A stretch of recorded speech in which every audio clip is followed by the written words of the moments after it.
Hello, this is SongDive, a new podcast hosted by me, Ali Kuva. And me, Sarah Tudson. Both Sarah and I are songwriters and performers, as well as producers and engineers.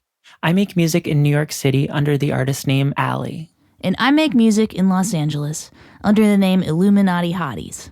We're starting SongDive because we want to create a forum specifically for female and gender expansive artists to share details about their songs, such as why a song was written and also how it evolved from voice memo to final recording. We're diving deeply into the music, lyrics, production, and engineering behind some of our favorite artists and songmakers' latest works. Without further ado, let's dive in.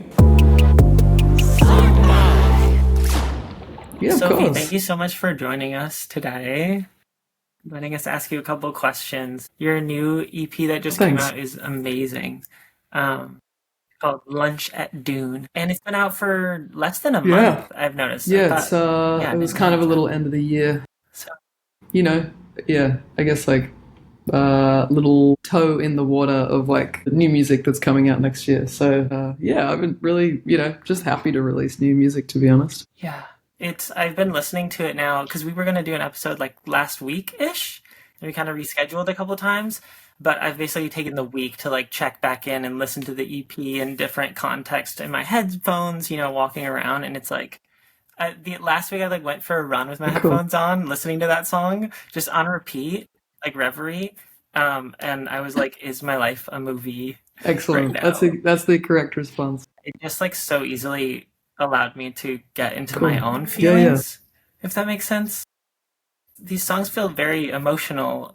Can I ask, like, kind of just off the bat, just going right in, like, what place in your life, like, where were you at when you were making this stuff? Reverie particularly, I was in a very bad place. It was in the pandemic, and I basically we were in lockdown in Melbourne, which was the most locked down city in the entire world. And I just felt like, all of this with the huge caveat that there was a lot more pain and suffering going on in a very genuine way around the world. Relative to me, it was, I just felt like I was watching my career die, basically, which, when you're in this line of work, your career is not just your career, it's like your true love and your passion and the thing that drives you, and like it's your addiction and all consuming. And I just felt like, I had put out my first record in 2017 and had, built up like a nice kind of wave of momentum that I was carrying into 2020 to release my second record. Everything just kind of fell apart. And particularly in Australia, we couldn't leave, or if we tried to leave, we couldn't come back. So it just felt, I felt really trapped. I just felt like, I was sort of reckoning with, I guess, something that most people arrive at in life, which is like how your hopes and dreams for what you want your life to be, reconcile with the reality of what it actually looks like. And I think, the pandemic was a pretty awful moment in that kind of paradigm where it was like, I was like, shit, all these things that I, hoped and that I foresaw happening for me might not, just because like there's this huge world event that makes me feel like an insignificant dot in time. And so, I guess like that's a lot of emotion to pack into that song, but that's kind of how I felt. And it was like this sort of tussle with like the only place to escape during that time was like into just daydreaming, about like what could be or what never was. And that felt like at the same time comforting, but also like dangerous, because, then it's sort of like I didn't want to be in reality, but I sort of had to be in reality because that was life. So that's kind of like, everything that's packed into the song. But generally I am solely guided by emotion in life and in songwriting. And that's what I always hope that people listening to it kind of take away is their own experience and disappearing into their own emotions. So I'm glad you had that. It's incredible. It's so poignant, and I could definitely relate to some of the sentiments you're expressing in the chorus. The lyrics are, where do I go from here? How do I keep on believing? where do I go from here so I don't collapse into dreaming? And yeah, so like you're talking about dreaming being something that like you maybe naturally have a tendency towards from a creative perspective, just from like maybe who you are more as an individual, something you enjoy doing. I don't know, at least for me, like that's a big part of my life. But now I'm like almost, this is my last month of my Mm-hmm. 20s. And so I'm like recognizing like, okay, like what do I want the next like 5 to 10 years to look like? And a big turning point for me is just like starting to be a little bit more concrete with planning. Like for example, I was like 5 minutes late to this meeting, which I is don't think like that's going something to I'm influence trying the to next work 5 minutes of on. your life. You know, That's right? LA But on it's just time. like, yeah, yeah. I just want to be on time. Sarah, I feel like, are you like a very punctual person? Yeah, it's a problem for me in this city. And also I also like can't deal with people being early. It must be like to the second. Like if like early, it's got to be like there's like a Okay. 5 minute grace period, I'm gonna say. But like, you know, I think that like showing up early to a session, it's like it feels like a bomb has been dropped on my house when that happens. When people, no, no shade, but also like I understand wanting to be prepared, but I'm still in the like zone of like I'm not like ready to receive people yet. So, but yeah, I am a prompt person is the long answer. What's the earliest someone has shown up for like a session at your house or something? I'm just curious. I mean, it's all over the place because I think some people are coming, some people are visiting, so they're like are relying on Uber, and it's like it's not really anyone's like problem ever. I feel like what you're talking about, Ali, that kind of like final, yeah, those final like months of your like knees. And that I think that is kind of what I was talking about before, like that a little bit of that reckoning between, yeah, like all the things you imagine you might have achieved by now, or all the things you think are coming, and then actually just being like, okay, what does my life materially look like? And what is like, where's the rub between those things? And that was exactly the age I was at and the things I was thinking about, but it was in the pandemic. So it was sort of, yeah, it kind of just felt like that it took away the sort of discovery of that period where you're kind of like, yeah, playing with these ideas. And yeah, something that I think about a lot is this kind of like, it is the dreaming versus like your reality. And it makes me kind of sad to think that as we grow older, those like the dreaming and the reality switch in importance within us, that we just sort of like come to terms with the reality that we're in rather than dream of what might be possible. Yeah, time being like something that's kind Mm-hmm. of like winding down, I guess. Yeah. It's so depressing, but it's like you're getting older, so I guess technically you Yeah. have less life to live, and but hopefully like we can keep Mm. building, and hopefully, I mean, this song is amazing. This whole EP is so good. Like I would be shocked if it didn't touch many, many people. I noticed there was like a video, like Spotify has like videos now, kind of like TikToks, So weird. like reels in the app. And I just noticed, and there was one for not the song that we were supposed to focus on today, Reverie, but Lunch at Dune. And there was like a little video for it, and you were saying that like it says in the video that Chris Martin from Coldplay like cried Yeah. upon hearing this song. And I heard this song first, and I that didn't surprise me when I heard that. But I mean, how did Yeah, that all that happen? is weird. I didn't know that was on Spotify. But the basically Oh, it I think it must have been ripped by someone, maybe at the label or something, from like Instagram and TikTok. But basically, yeah, I had gone back to Melbourne like a few weeks ago, and I landed in Melbourne. I got a text from my manager saying, Do you have any interest in like meeting Chris Martin?" And I was like, "That's extremely weird. Probably not." Yeah. I was like, I guess, like, tell me more. And he was like, well, apparently, like, he wants to meet some like local artists and like hang and listen to some music and stuff. And I was like, honestly, sounds like a nightmare for me. Like that sort of environment where everyone's trying to like get a bit of airtime. And I was like, I just makes me feel sick thinking about it. But I then reflected on it, and I was like, I mean, I can't say no to this opportunity. So I went. It was like a couple of days later, and it was at this venue in Melbourne, and it was me and like six or seven other artists from Melbourne. And the premise was that we were going over to meet Chris and potentially show him like new unreleased music, as in like from our Dropboxes, not like, and we got there and he was like, you know, he's so nice and charismatic, and he was kind of asking like, what's it like being a musician at the moment? And everyone else was kind of chipping in, you know, pretty like realistic but negative vibes, you know, which unfortunately is realistic, as in the scene in Australia is struggling a bit at the moment. Like people aren't buying tickets to come and see live shows, and it's just like it feels that the whole music scene there is still recovering from the pandemic because it's just such a small population. So that was kind of the vibes going around. And then he'd like just flown in basically like the day before from somewhere. And he, after like half an hour of chatting, he was like, I am going to go. And you could see everyone's hearts just like sink a little bit because they're like, I'm not going to get to show my music to Chris Martin. And he was like, but I'd like to hear a song before I go. And there was a grand piano like in this room. And he said, does anyone play the piano? And there was just this like beat of silence, and everyone was sort of looking around, and I was like, yeah, I play the piano. And nobody else in the room played the piano. I guess they're like, you know, doing other things on stage.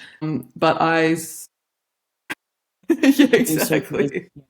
Yeah, they're like, I use splash loops. But I got on the piano and he came and like sat next to me, like looking directly into my eyes, and he's like, what are you going to play for me? And I was like, I'd like just eaten dinner, so I was sort of just like very much not primed for a performance. I was like, oh, I'll play you a song I just released, which was also such a rogue choice because I'd never really played this song ever, like because it had just come out. So I don't know what was like going through my head, but instead of picking a song that I had played 10,000 hours of, I chose this one that I'd never really played before, and it's the song Lunch at June.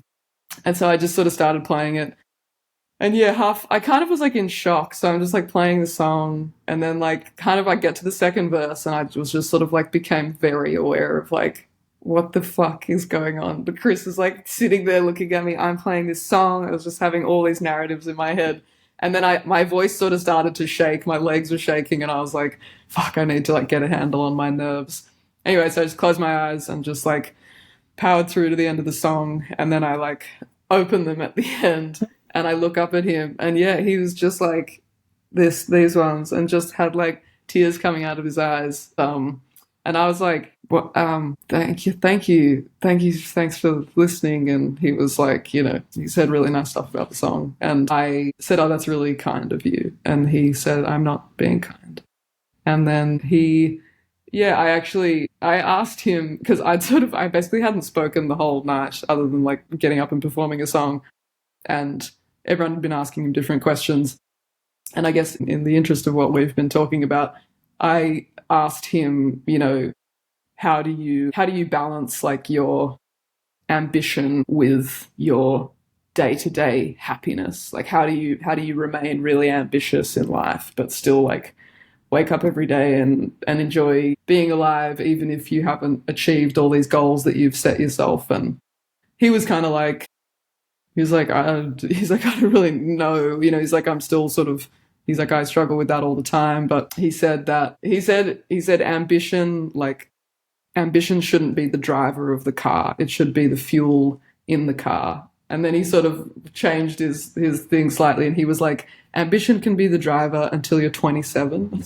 Then it has to become the fuel in the car, and you have to be driving it. And I guess like in the sense, you know, thinking about everything that's important to you in life, but I guess still sort of being ambitious in life, but not sort of letting that like blinding ambition for wanting to play to 10,000 people, you know, like come at the expense of everything else. So I guess that's, you know, echoes kind of what we're talking about with the dreaming and the reality. But yeah, all of that was like such a wild experience, and no one had filmed it. So like no one had filmed me playing to Chris Martin. And I was driving on my way to this thing, and I was talking to my partner on the phone, and she was like, you never know, like someone might have their like Maggie Rogers Pharrell moment. And I was like, it was me. I did, but no one got it on camera, so no one will ever believe it. And I was like, what the hell? And I got in the car and just like drove home, and I was like, God damn. And I woke up the next morning and I was like, maybe I'll just try like telling this story like I just told you guys, but in like a short version. And so I did, and I edited it together, and I was like, it feels weird to like post this online. And then I just kind of like, I was like, fuck it, I'm just gonna do it. And it's had like 1.5 million views on Instagram. It just like, yeah, has had a little, had its little moment, which honestly, like, I mean, virality is a whole nother discussion and doesn't really serve us as artists. But in this case, it actually did like really build my audience. Like I just came off a tour. A bunch of people came up to me at the shows being like, I only heard about you from the Chris Martin story popping up in my algorithm. It like doubled my followers on Instagram. Like it was like such a, yeah, the Chris Martin effect is real. The magic of Totally the sphere understand. Yeah. is on Okay. us. I was just gonna say I can understand that like that feeling of like, is this like gross or weird to like share a story about what happened? But at the same time, I'm so glad you did. Um, and it'd be one thing if like, I don't know. I mean, I just Thanks. really like that song, and it's just a really cool thing to know that you got to meet. Was he like he has he been like an influence on you at all, or like how familiar Like, I mean, A have you Rush of been Blood to the with Head those was people? a phenomenal album, like the greatest sophomore album of all time, I think. But I definitely haven't, There you go. like, I wouldn't say I'm like a Coldplay stan, but I think he's an amazing writer. I did actually, this whole experience made me think about the fact that in my third year of uni, like of college, I was living in Sydney, and at university, my third year was like a research year, which AKA meant I did literally nothing all year. And someone said, we woke up one morning at college, and my friend was like, apparently Coldplay are coming to film a video clip like in Newtown in our like neighborhood today. And she was like, they're looking for like extras if you want to like go to the pub and like just sit there and like we'll like, be like in the video. And I was like, I have literally nothing else to do. So sure. So we went along. We sat in the pub for like, it was like 6 hours. And I was like, what the hell is this? Like, when is this actually going to happen? And then finally they like got us all. It was for the song Sky Full of Stars, I think. And so then they got us all, yeah, they got Really? us Oh, I all on love the that street, song. on King Street in Newtown, which is like a famous street in Sydney. And it was like packed with all of us. And then they're like, Chris is going to be coming. And then everyone's just got to like, go crazy on the street. And so I'm like waiting. We've been here for all day. The one commitment I had was that I had this nannying job at the time that like I had to pick up this kid at like 3:15. And so I'm like looking at my watch and I'm like, where the fuck is Chris Martin? Like, when's he gonna come? And eventually I was like, I have to leave. I have to go and get this kid. And I missed him. Like I missed Chris Martin by like 5 minutes. So I wasn't actually in the video. So this was my reckoning, I Whoa. guess. This was your karmic I'd Chris probably Martin rather visitation. respond than that, so that's fine. Just I extra know, I stern was with a so kid when you pissed. picked him up. He had no idea. Miss Sophie seemed kind of like Pretty uptight much. today. Like, well, Sarah, I want to open it up because I feel like I have like been talking, I've just and been I want to hear. enjoying. Me too. Yeah, I'm thank you. doing listening. And I mean, so I had like a few recording questions about Reverie. Like I think as a fan and a listener, like one of the things that I really love about your music is I know that you build a lot of it in like a computer space and electronic space. Obviously there's piano and guitar and vocals, but like a lot of it feels informed by like modern tools and synth sounds and drum programming. And so this is sort of like a two-part question, but like, everyone, I feel like vibe is like such a word in the room now. Everyone is chasing vibe and how to like make things textural and cool and vibed out. And so I was sort of curious if you could talk about like what you're using to like create sort of natural texture and energy and like space and, almost like analog information with some of like the more like computer Yeah. generated stuff in your music. And in this song specifically, it was pretty apparent, like that the sort of energy that felt alive, but was like digitally, Yeah. you know, Yeah, for sure. manipulated. I sort of like, I guess by virtue of the fact that I move around all the time, like, so I don't really have like a set space where all my gear is, or like I do sort of in Australia, but I'm kind of constantly on the move. And also just from an affordability perspective, I do a lot of stuff in the box, like pretty much everything. Over the years, that has kind of like, because it is in itself a limitation, you know, like I find it can like really produce some like cool results, because I'm like, yeah, I would love to have like this particular hardware thing here, but I don't. So I'm just going to like try to do what I can with what I have. So like with this song particularly, I kind of really, I'd been listening a lot to that Youth Lagoon record that had come out last year.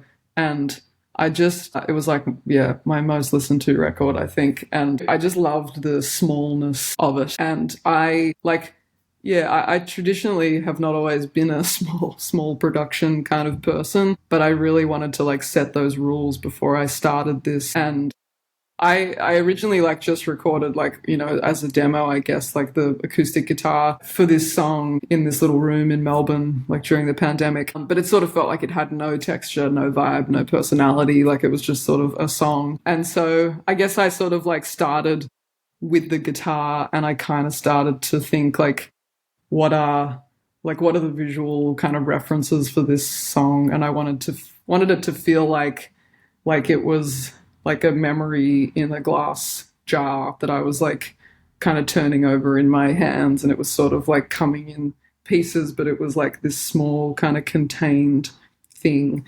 And so I sort of had like wanted the guitar to be sort of like interrupted and shimmery, I guess.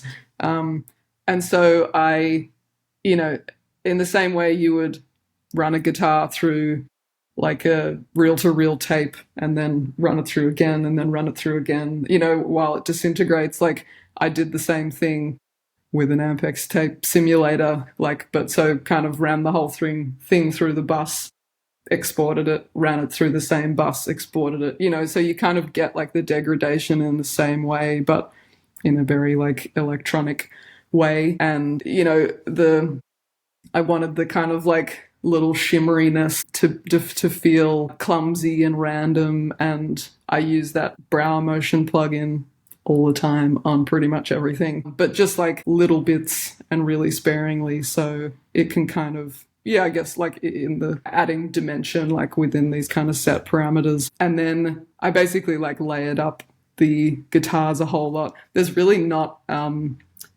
I love reverb, but there's actually not a lot of reverb in this song. Like it's just a lot of layers. So like I use some like nylon string guitars, I use some rubber bridge guitars, and then, you know, using like the different takes, I pitch shifted some up an octave, down an octave, like, you know, kind of drenched them in like micro shift. And then when there's like a sort of guitar, as close as I get to a guitar solo in the kind of like bridge section, and I sort of played this part and again like used the sort of same, running it through the same bus over and over again, but the bus was like that Pulsar Echo Rec plugin, which I really love. And I just, yeah, every time I would kind of run it through, it would become sort of more and more insane, which I loved, until eventually I kind of removed the original one altogether and just sort of kept this like shadow of itself in there. And then the kind of synth and keys world, I wanted to like be very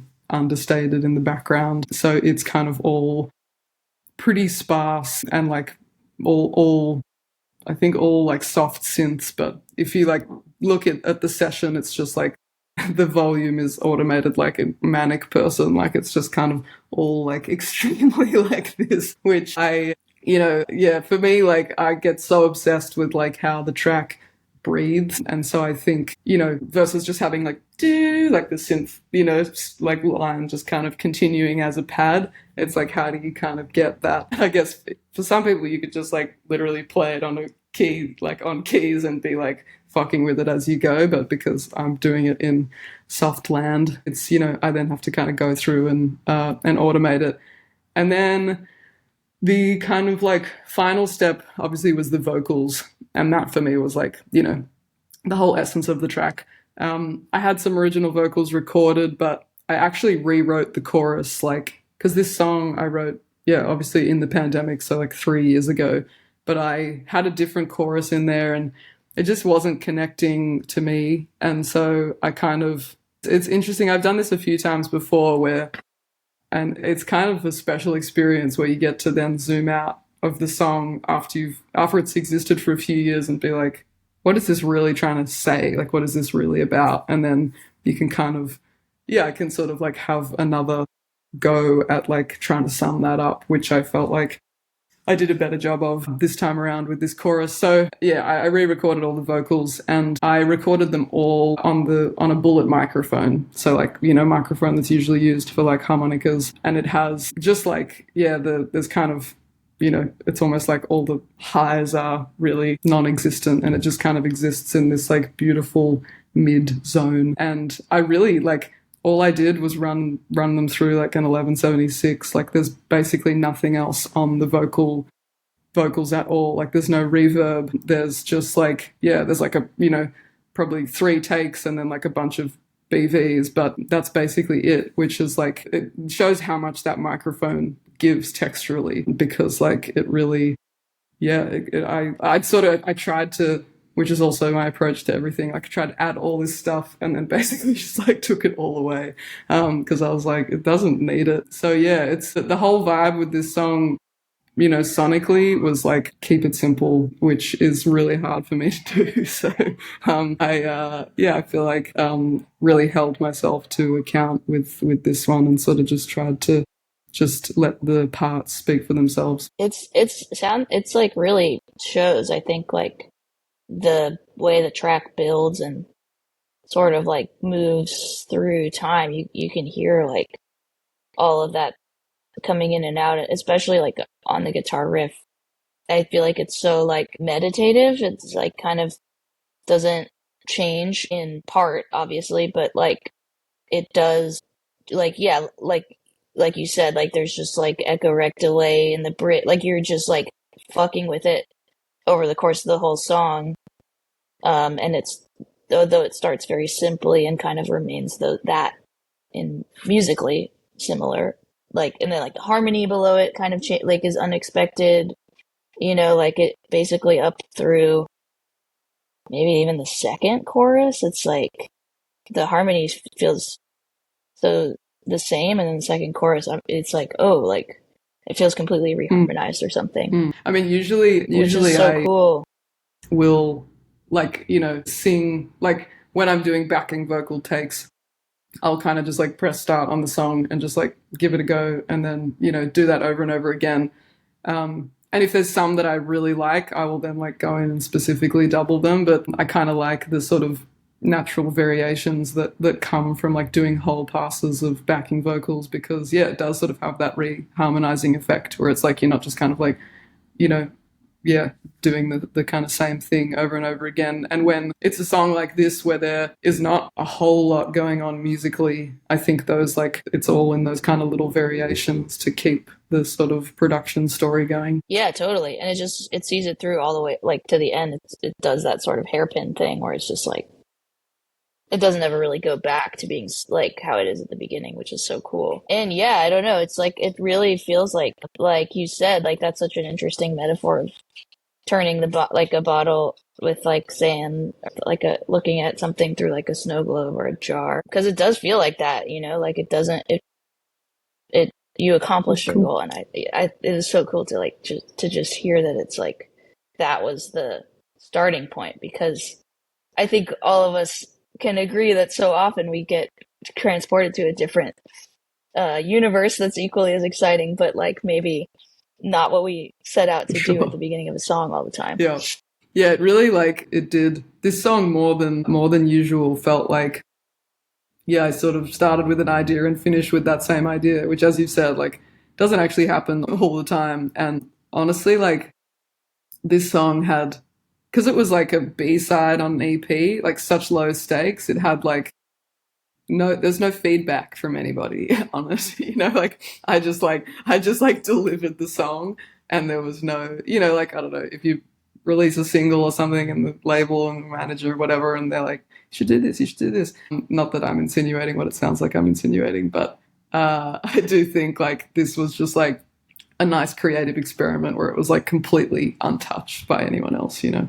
I have a question about like, so how did you, on that note of like staying true, kind of keeping that the like goal of the song from beginning to end, like how did you maintain that over the course of such a long time? Because it sounds like it was like what, a Yeah, I couple guess years. the actual because I wrote the song and then it just existed in a Dropbox somewhere for a couple of years, but I didn't actually reopen it to try and produce it until a few months ago. So I guess that was when like the sort of, you know, the glass jar thing I was talking about, I guess was like that was the production North Star. And that was sort of based on, you know, it was because I'd been sitting with this song for 2 years, so I really felt like I understood what it was and what it was trying to be. Whereas I guess often, you know, you're writing the song, you're producing it, it's all kind of happening at once and you're sort of discovering what it is as you're writing it. So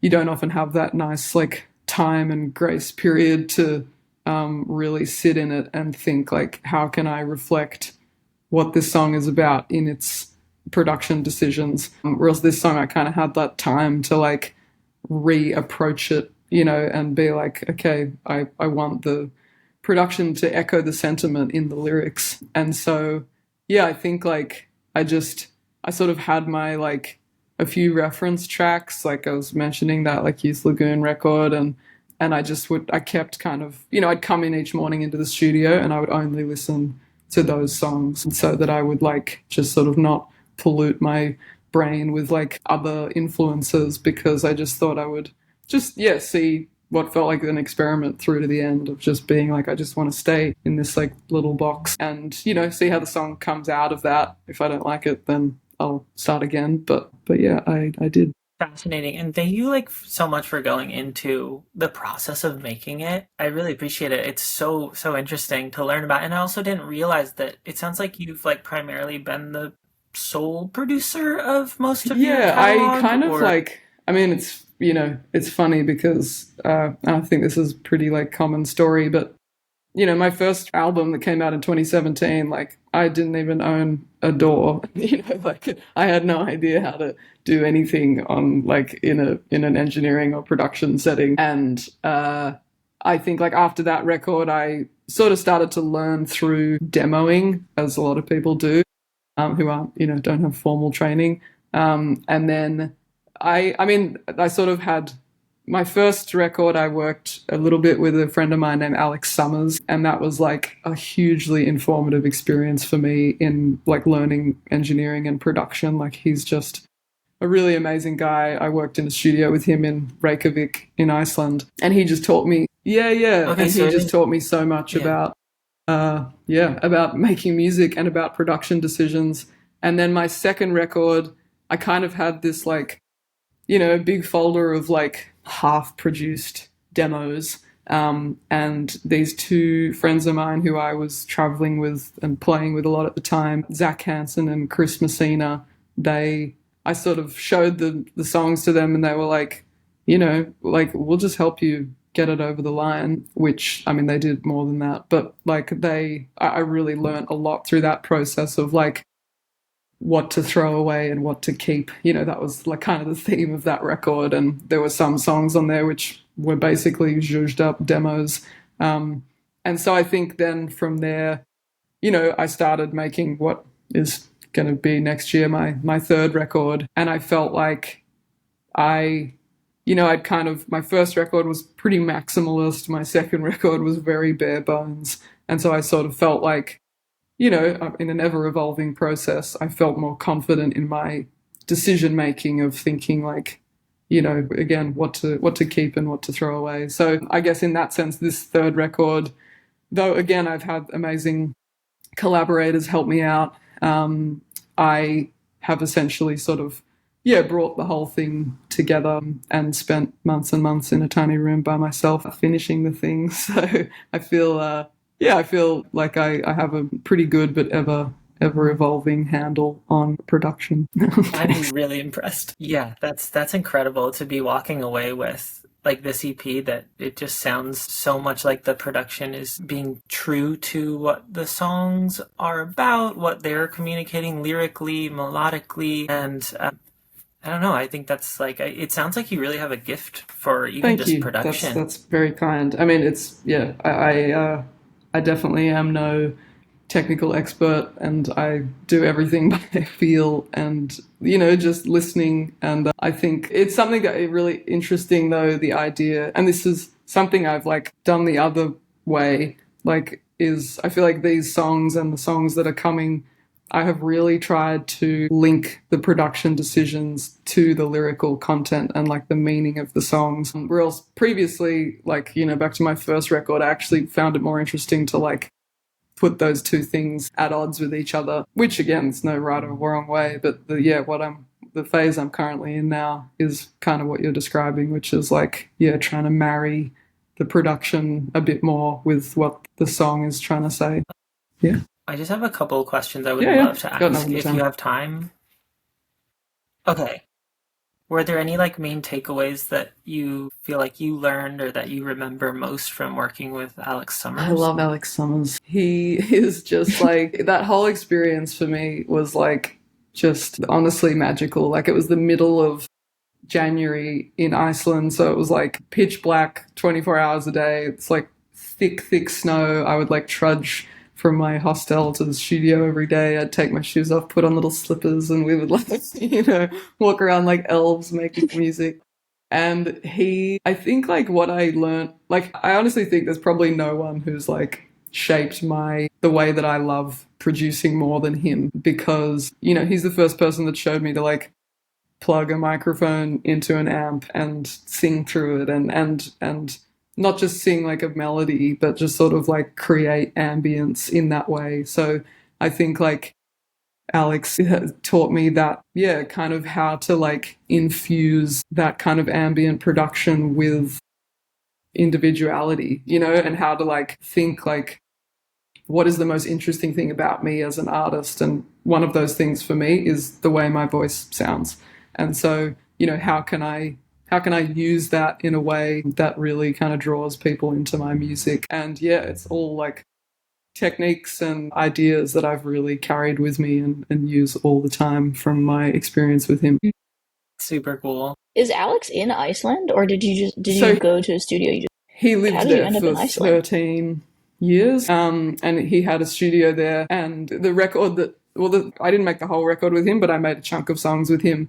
And it was like the last recordings that he made in that studio before he moved to Los Angeles, where he is now. We made, a bunch of songs there, and we recorded like some strings in the Sigur Rós studio that's like an old pool that's been converted into, it's like classic Iceland shit, but it's like amazing, beautiful experiences. Yeah. That's so sick. Okay, a question about the automation you were mentioning, because I love how like the track like breathes. And are you like drawing in the automation, or what's you? Yeah, I am basically like I just kind of go.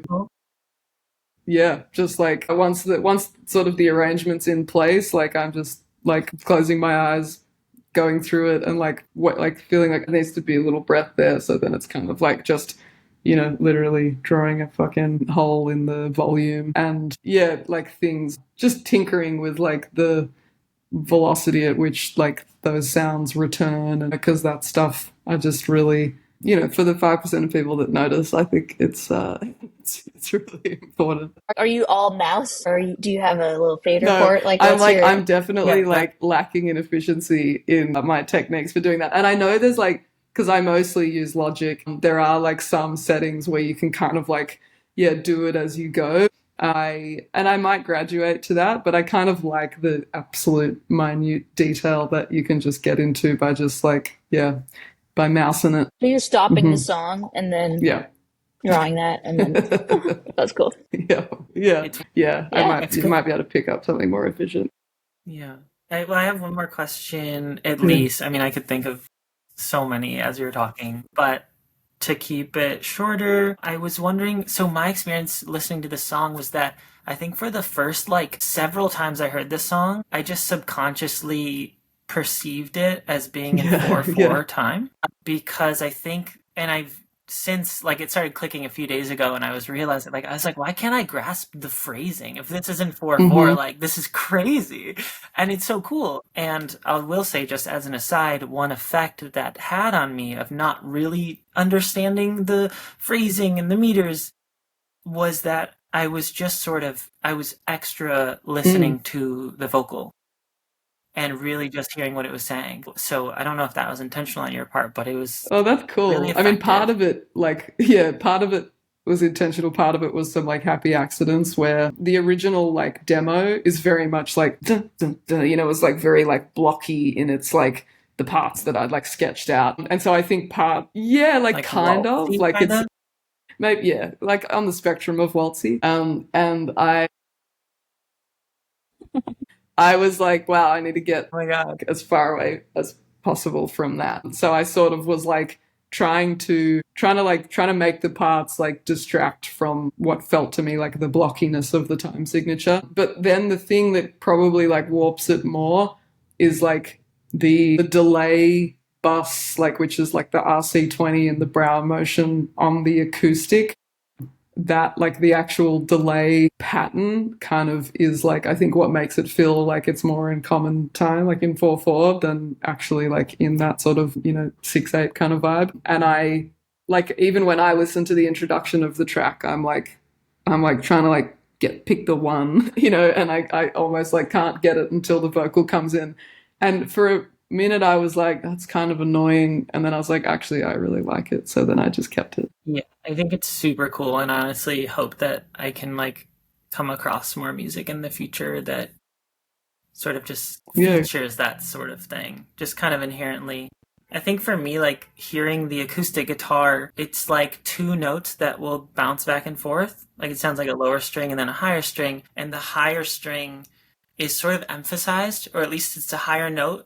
So you're getting it like twos, and I think that's just an even number. Yes. So either way, like Yeah. six is still, well, six is Maths. not Yeah. an even number, but like you can divide it into two, which is even, right? Anyways, I don't know. Just the feel of Cool. it is super cool, and Thanks. yeah, I No, don't know. I'll no, stop no. asking That's fine. questions That's about this. cool. I It's just appreciate so you listening fucking to it cool. in Yeah. such detail. Yeah. I guess just maybe one more quick one for the heads, but like, can we get how you recorded the acoustic guitar? Like, what's the measurements? What's the I told mic? you I'm not technically proficient, but it was almost certainly an SM7 pointing at the 12th fret. That's Classic. pretty much. I mean, usually like the way I record guitar is literally the SM7 pointing at the 12th fret, and then usually my iPhone sitting across the room recording the room, and then I will usually just like very very lightly mix that in just for like, yeah, that kind of like room texture. But yeah, I mean, mate, was this the only other thing the only other mic I usually use, because it's one that I own, is a 441. But I do usually prefer the kind of like, I don't know, the SM7 is easier to wrangle. Yeah. Hell yeah. Thank you so Yeah, much for sharing all thanks for that asking. with us. It's such a absolute ringer of an EP. The songs are great. The reworks are really cool Thanks. that are on there. And I think this is like certainly, obviously I love all your music, but certainly some of my favorite songs that you've released. And do you want to, can you plug anything? Is there anything we can Look, there's gonna be share coming up in Gordi future? lots to share starting the end of January. Yeah, so just stay tuned in. Awesome. Mysterious plug. We love to hear it. Well, thank you so much, Thanks. Sophie. I don't know if we said this enough at the beginning, but this is Gordi. Gordi Hard is G. Sophie's project. She has something coming up, but she won't tell us. So stay tuned. You've obviously been really generous with all your information and just sharing about your process and your life, and that was personal and even down to the technical level. Like that's what I have hoped that this podcast could kind of just encapsulate just holistically. So Yeah. I really appreciate you. Well, thanks so much, guys. I really appreciate you Yeah. listening to the music and asking all those questions. It was great. Thanks for being on, No worries. Sophie. Travel Thank you very safe much. today, Thank of you. course. And we'll talk to you. Well, I'll see you Yeah. soon enough. Soon enough. hopefully we'll all touch Yeah. base on See this you in the soon. group threads. Yes, All right. absolutely. Bye, guys. Thank No you so worries. much. Bye.